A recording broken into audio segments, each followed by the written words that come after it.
Welcome to this platform, to this satsang, all my dear friends, all my dear seekers. We are conducting these satsangs in Hindi only in our platform, but now we have decided that we also start satsang in English for the benefit of our global friends from all places. So, the teachings which I am sharing is mainly from Raman Maharshi. That is the self inquiry, to know yourself. And Nisargadatta Maharaj, there is a famous book also, I Am That. Also, certain tenets of Buddhism and Jainism, they are also discussed because ultimately the truth which has been discovered by Buddha, by Mahavira, by Raman Maharshi, Nisargadatta Maharaj, that all is the same, but their paths have been different. So, before we start the discussion, there are basically two paths for self discovery to know who you are.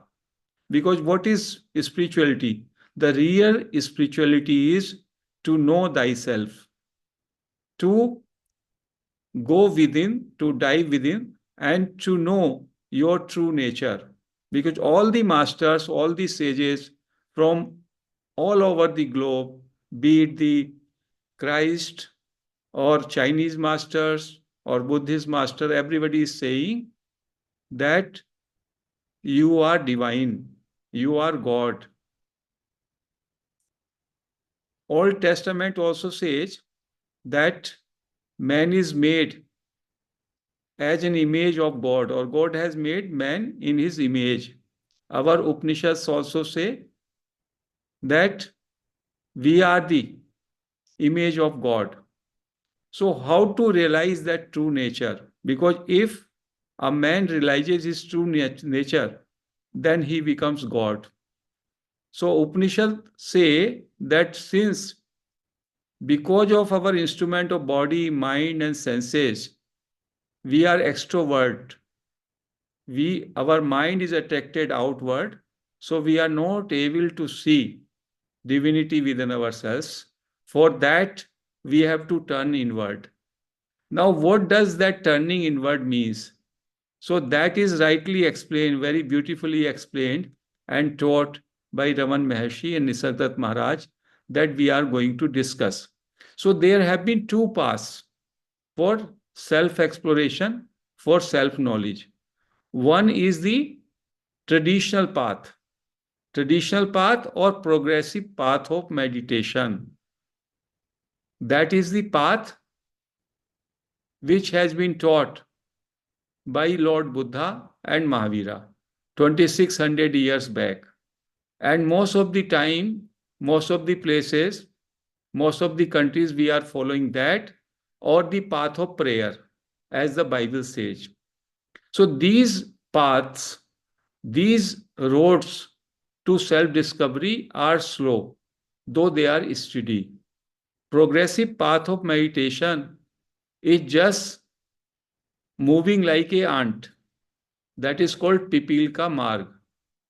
That is a very, very slow path, because in these meditative practices, your mind becomes purer and purer and purer, and then you are able to see within. But in the recent time, as you have seen, as the consciousness is growing, it is evolving, people have become impatient and speed has come everywhere now. We want a very fast track. So with the advent of or with the evolution of consciousness, these two sages, Raman Maharshi and Nisargadatta Maharaj, they have told us the direct path. They have brought in the direct path of self-discovery.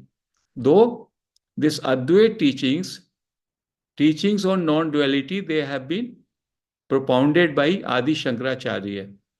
But these sages, which have come only in the last 100 years, they have put them in a very true perspective To tell the story of Raman Maharshi, he was a normal boy, and at the age of 14, he had an intense fear of death, and then he thought that let me die. And he just lied down and he imagined that he is dying. And in that process, his consciousness or his soul, his invisible essence came out, and he could see his body as separate from him. And from that day, he was a transformed person, he was a transformed sage. And then he left his home. He came to Tirunmalai, a city or a town near Chennai, where he was just into samadhi for many months, many days. He did not need any food, so many things. And then gradually people came to know about this boy who became later on known as Raman Maharshi. And another sage, Nisargadatta Maharaj, he was a normal household, a very, very average, just living in a very chal, very small apartment of underprivileged class, and he was running a very small store of provisions. Then he got some instruction from his guru, Sri Siddharameshwar Maharaj, and he followed it. He gave him the instruction that this is your essence, that is, I am is your essence, and just focus on that we are going to discuss. And then in 3 years, he realized.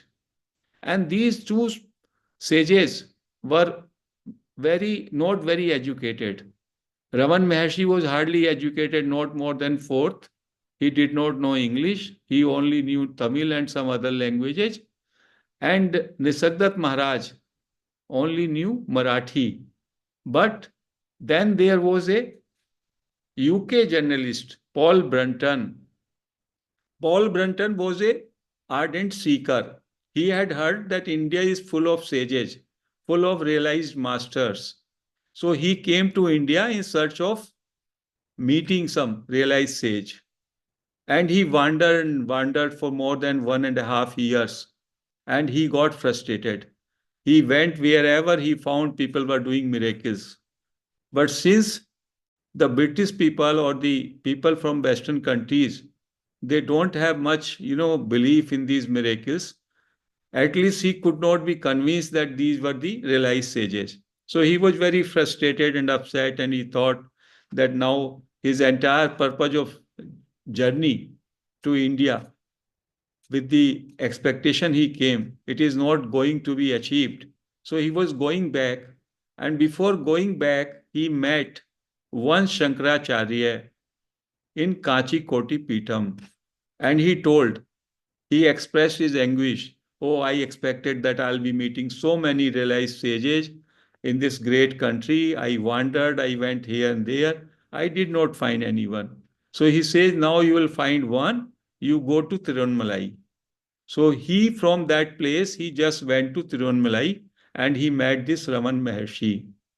And then once Raman Maharshi just saw into his eyes, there was some transformation, and he was to go back by ship to UK, but then he extended his stay for another 15 days or a month. He stayed in Raman Maharshi ashram and he got awakened.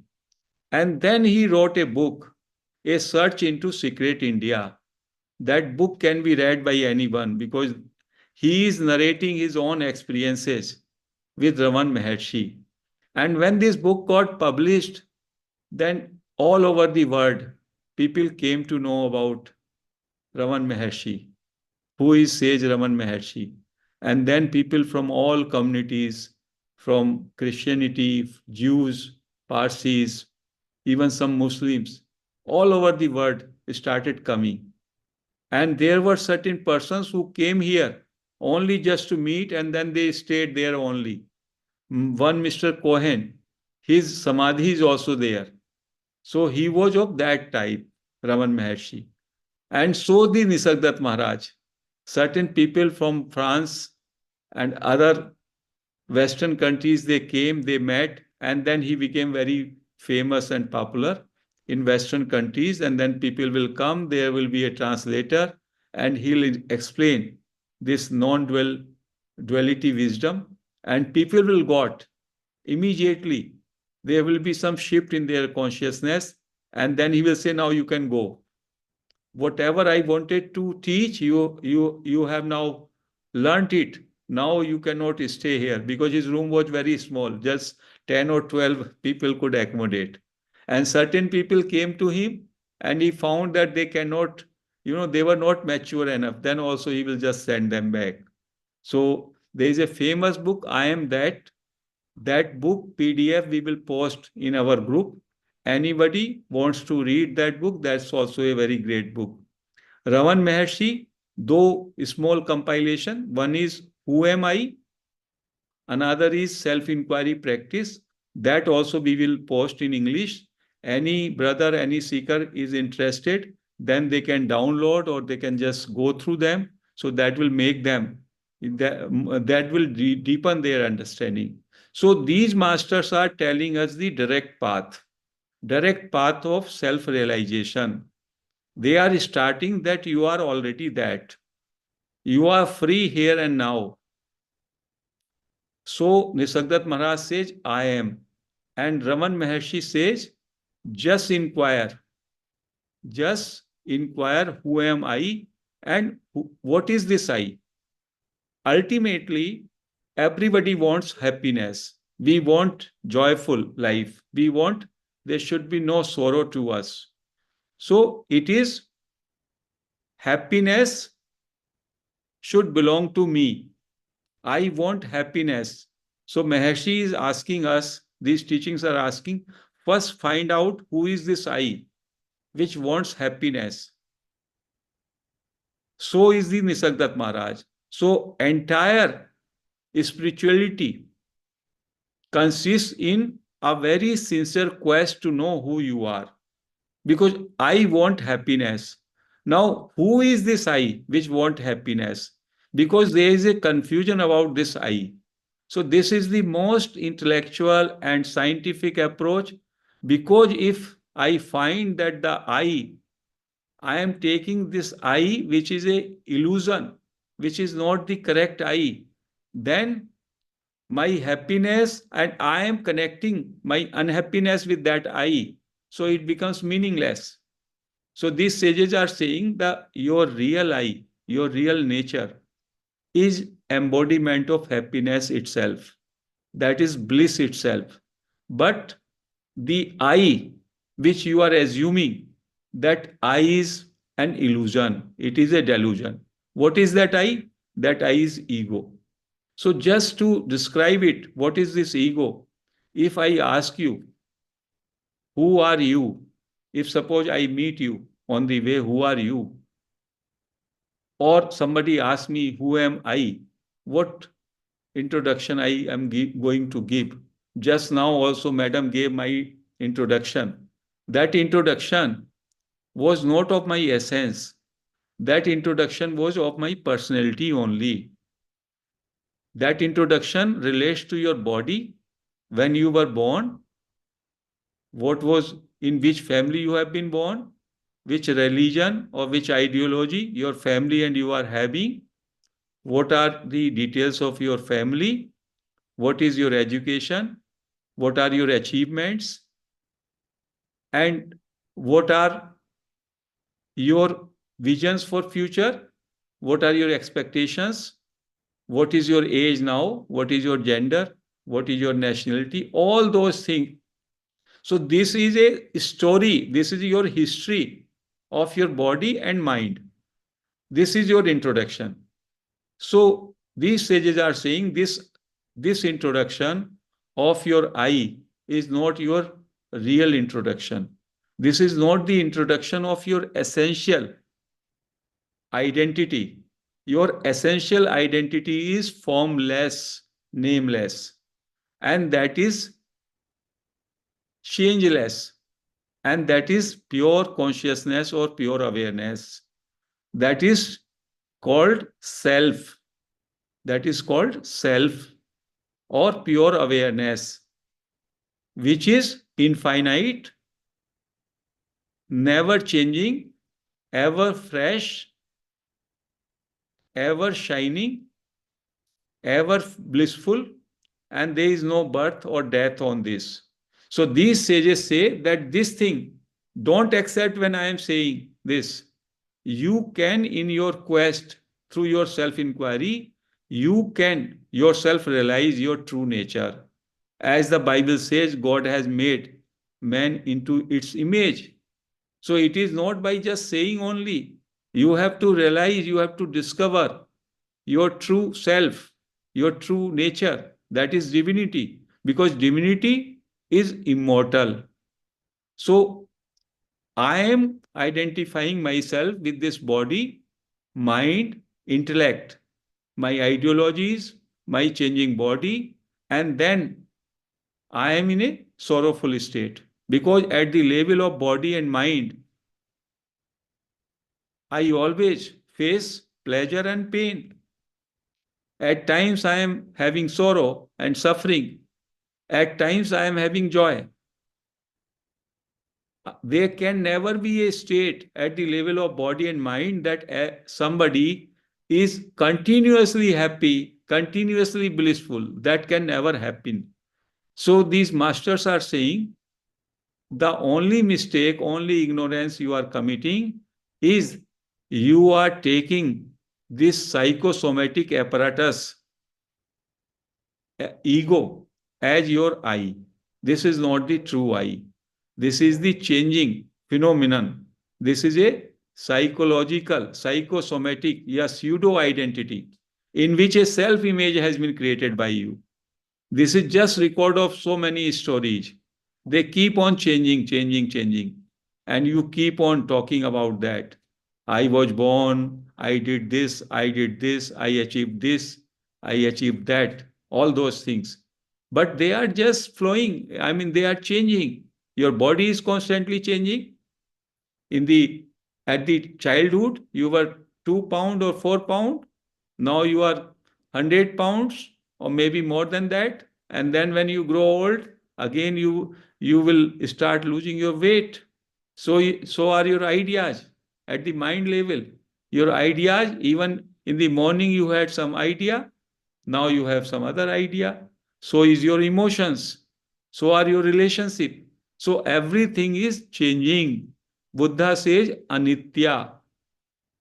Buddha's last sermon was that everything in this world is transitory, illusory. So don't get attached to it. So these sages and our Upanishads and these teachings say there is a dimension, there is your true nature which is changeless. Because there is some dimension in you which experiences this changing phenomena. Who is within you which says that I was the same? There is some dimension which you feel always. I was very small when I was born. At the age of 10, my weight became 10 kg, then 20 kg. Then you will also remember that I was having such kind of ideology at that time. I was having a communist ideology. But later on, I found that is not fine. So there is some common thread. That is the substratum.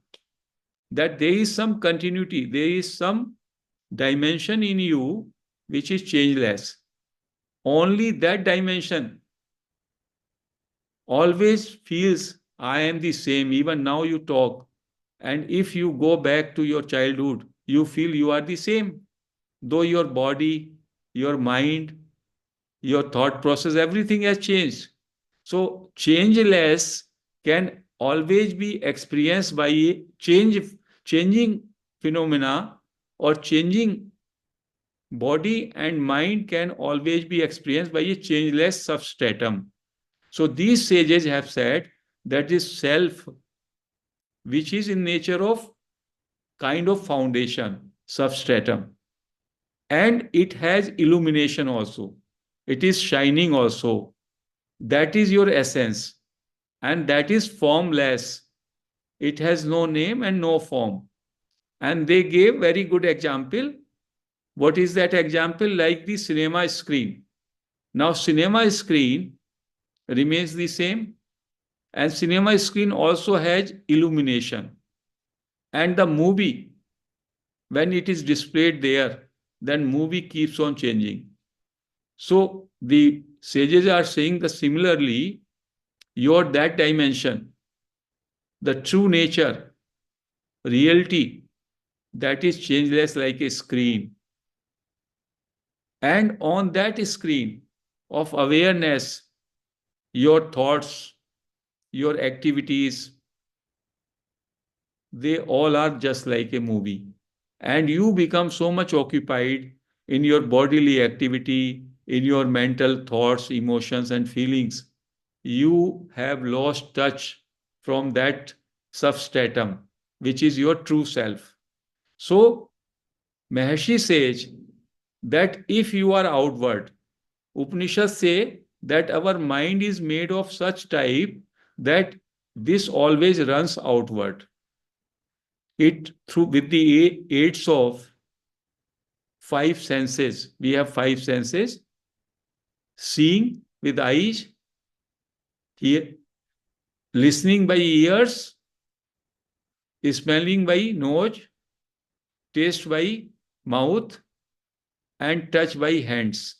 So, by these five sensory perceptions, we are able to connect with different things in the world, and we are always engrossed into that. And these senses get illumination from the mind. Behind these senses, mind power is there. And mind is controlled by our intellect, which decides what is right, what is wrong. And behind intellect, there is a ego, sense of I, that I am a separate personality. So with these senses, the body, mind, intellect, and ego, the sense of separation, that I am a separate entity, I consider myself a separate personality who was born, who grew up, who got education, who accumulated things for his use, and then a sense of I and mine is with me, and who is going to die. So, with this kind of limited personality, limited entity, because of the false sense of separation, I am full of desires and full of fears. I do not want to lose whatever I have accumulated, but there is always a fear.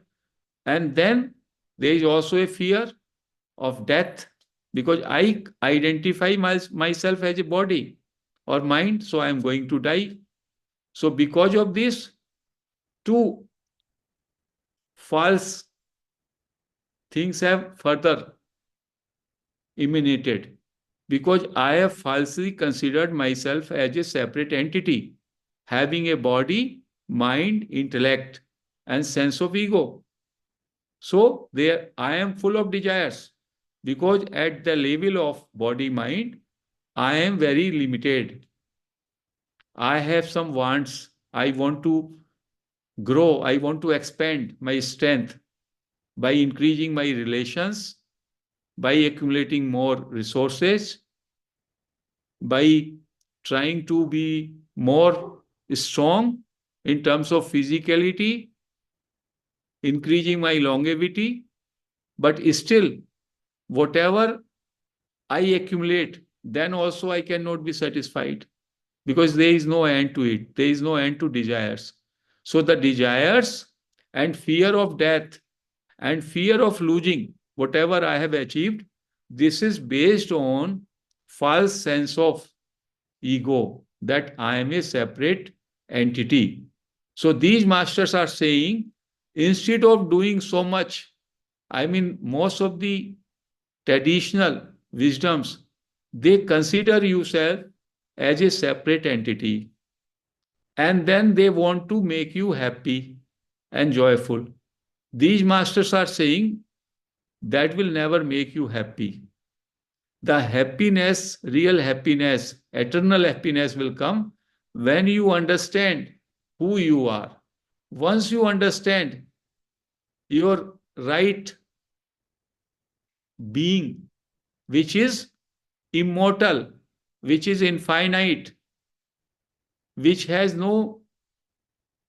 nothing to gain because it is always perfect. So once you have that realization, then you feel absolutely happy. You become one with the infinite. In our Upanishad, that is told, that is said like Aham Brahmasmi, I am Brahman, or I am Atma, यह आत्मा है, which is immortal, or Tattvam Asi, you are that immortal. So in these two sages, and there are a number of other sages also, which are also saying the same thing, who have been their followers.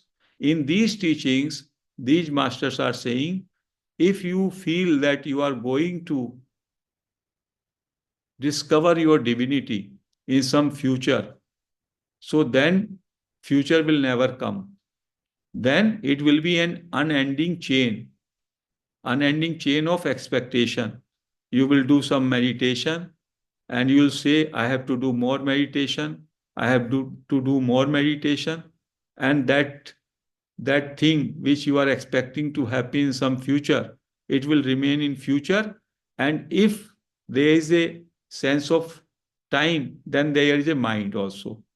And the real impediment, obstacle to realize yourself, which is timeless eternity, is this mind only.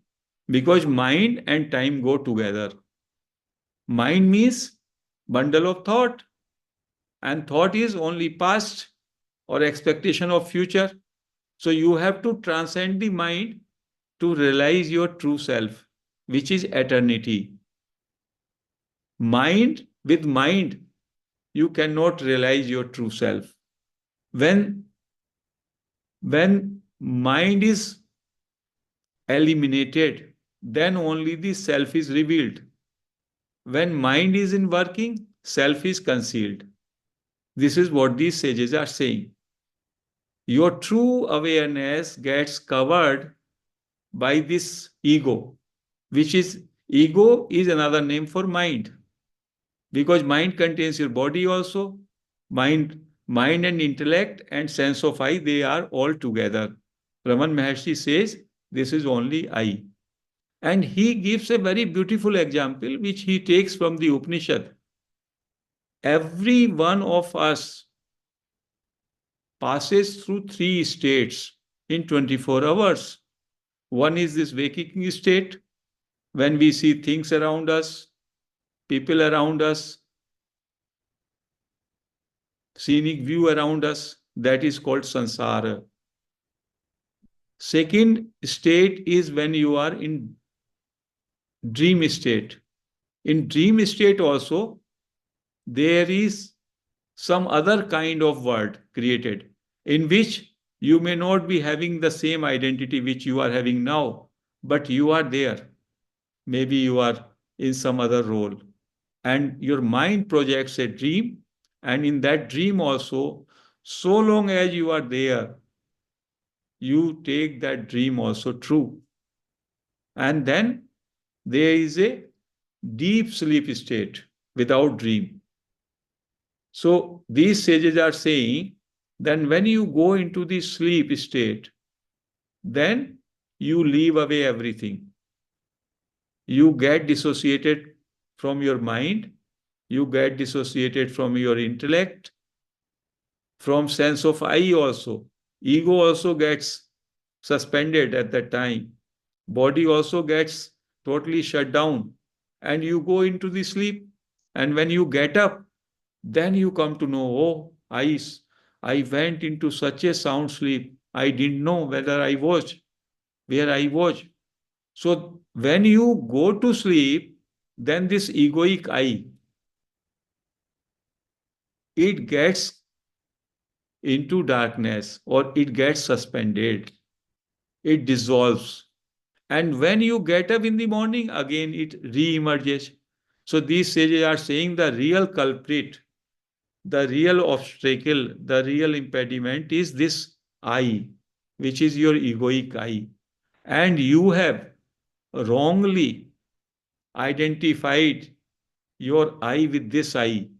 Though the real I, the eternal I, is divinity itself. The one name of God is I only. That sense of I, which whenever you are talking, when I was in childhood, the same, 20 years back also the same, now also the same, that the continuity which is giving. And that sense of I is common to all of us. That is called eternal I. That is the Shashwat I. And this false sense of ego, that is different in each individual. I have my own history of stories regarding my body, mind, ideology. You are having other, third person is having other.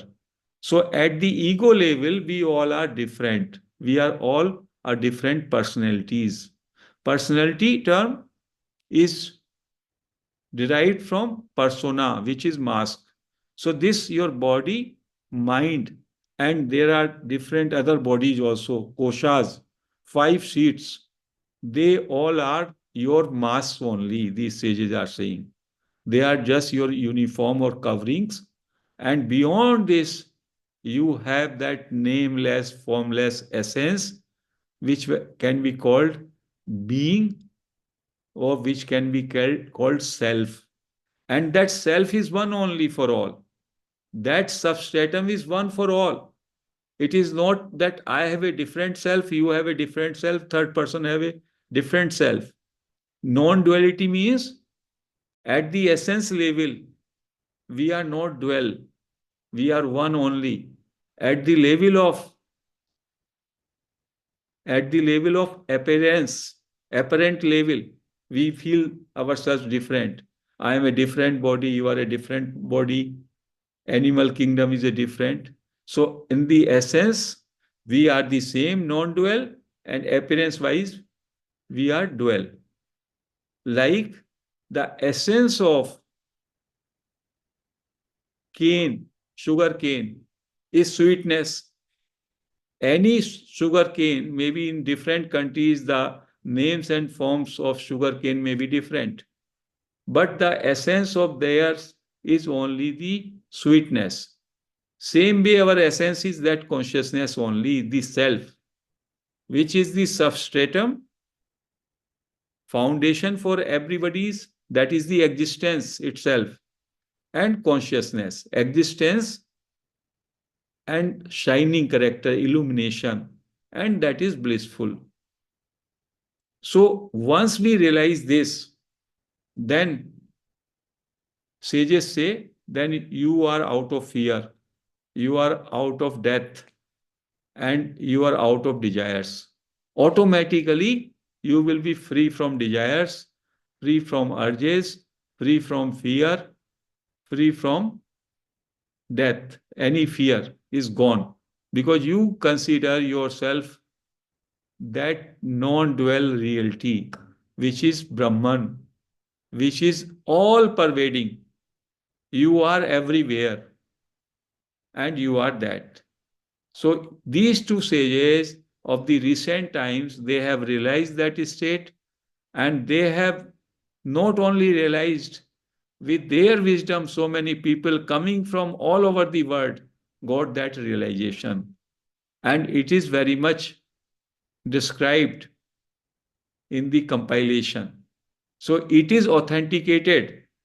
Their wisdom is authenticated not only from one country, seekers of one country, but seekers of all the country. And this wonderful wisdom we have, and we luckily, because they were born in late 19th century, and they stayed in 20th century. So we have all the compilations. And since both the masters were only knowing the local language, there used to be some translator. in English. So their question answers and whoever approached them and whatever wisdom they gave, everything is well compiled. Like in the ancient time, what Buddha told, what Mahavira told, it was, it came down through their successors only. There was no, at that time, everything was not put to writings. It was through memories only that it was handed over from one generation, from one disciple to his disciple. But these sages, we are very lucky, everything is compiled, everything is what they spoke of. And all over the world, now a number of masters, a number of sages, a number of masters, they are liking or they are preferring this wisdom of non duality because it is free from any superstition, it is free from any kind of belief system, it is knowing your own true self by going within, by turning within. And you can try yourself, and more you go inward, then you realize, yes, whatever these sages have said, that is true. My real nature is peace, bliss, love, immortal, ever fresh, always shining. That kind of feeling you get when you do small practice, because they have also gives you the tips also that you do this kind of practice, you go inward, try to find out who am I, and when your egoic I starts dissolving, it starts diminishing, then yourself, which is covered by this I or the real I, it starts illuminating. And with its illumination, you are full of peace, full of silence, full of joy. Nisargadatta Maharaj also tells us the another trick. So we will, in the coming satsangs, which we are going to hold for once in every week, we will be gradually sharing that wisdom. And we will also doing a small practice of say 5 to 10 minutes. What is their techniques and how do we withdraw ourselves from the outside? Because the main teaching of these masters is that right now, every one of us attention is outside only, outward only. Mind is always focusing outward. We have to withdraw our attention back to the source, coming home. As soon as you come inward, you find peace. It is like that you are just sitting in a tree shade where there is a cool air, and then you face the scorching heat of sun. So certain people go in the sun, then when they feel too much of heat, they come back to the shade of tree.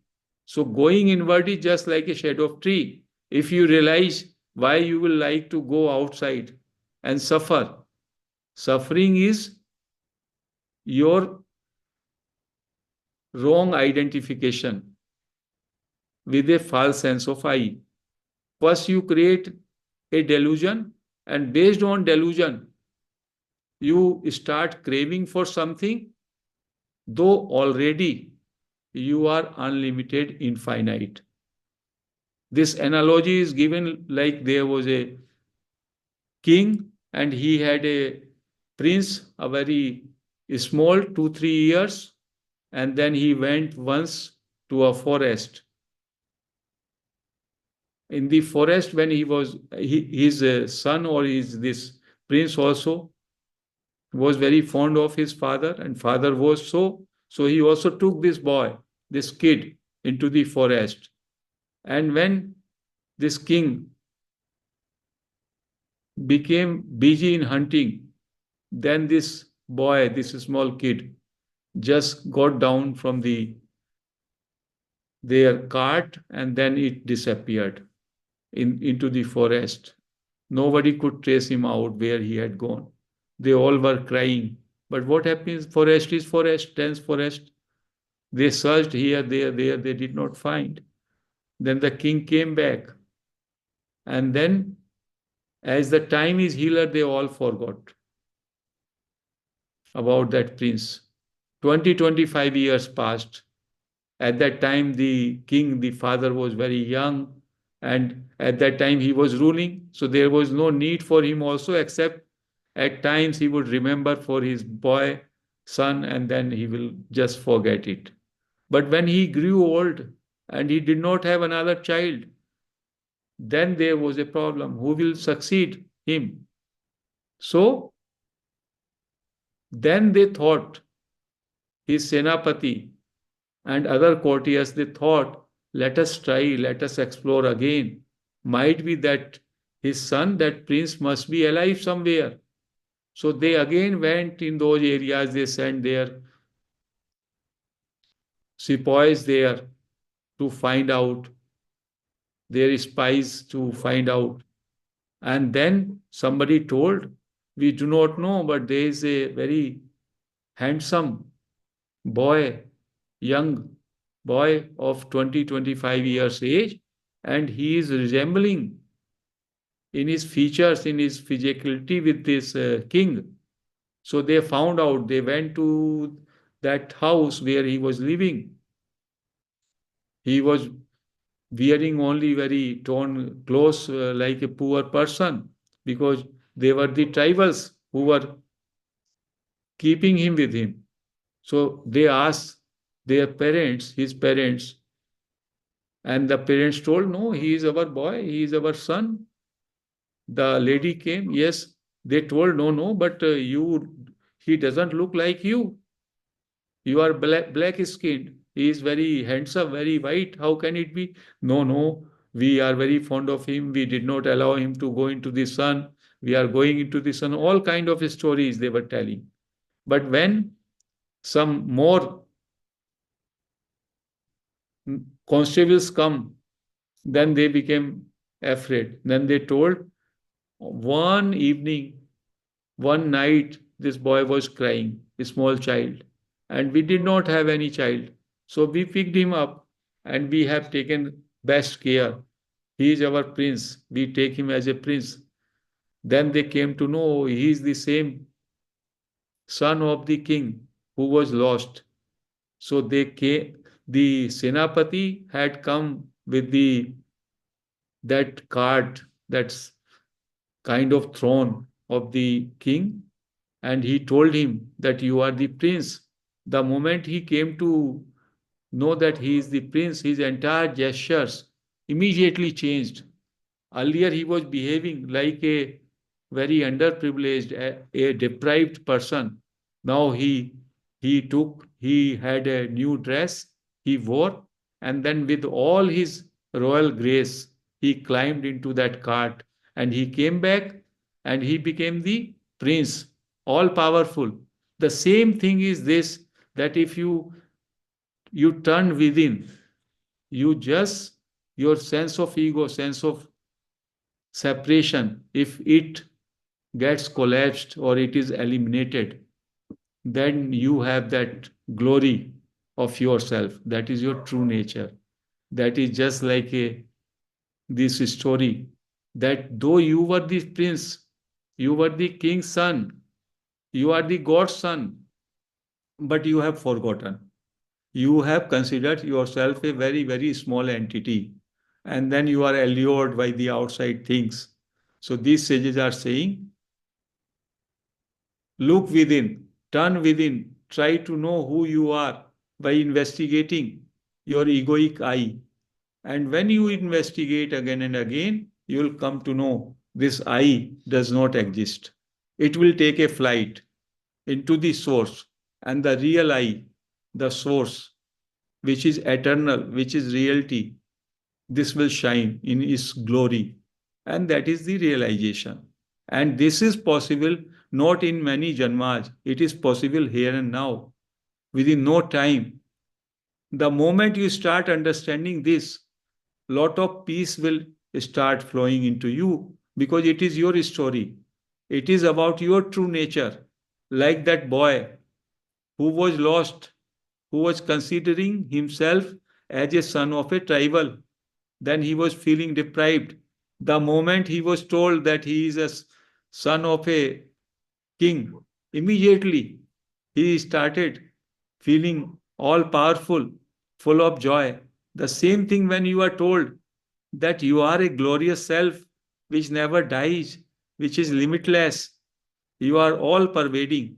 So, again and again, when these things are repeated, your ignorance that you are a separate entity, it collapses.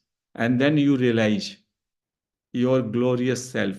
So, this is the basic teachings of Raman Maharshi and Nisargadatta Maharaj.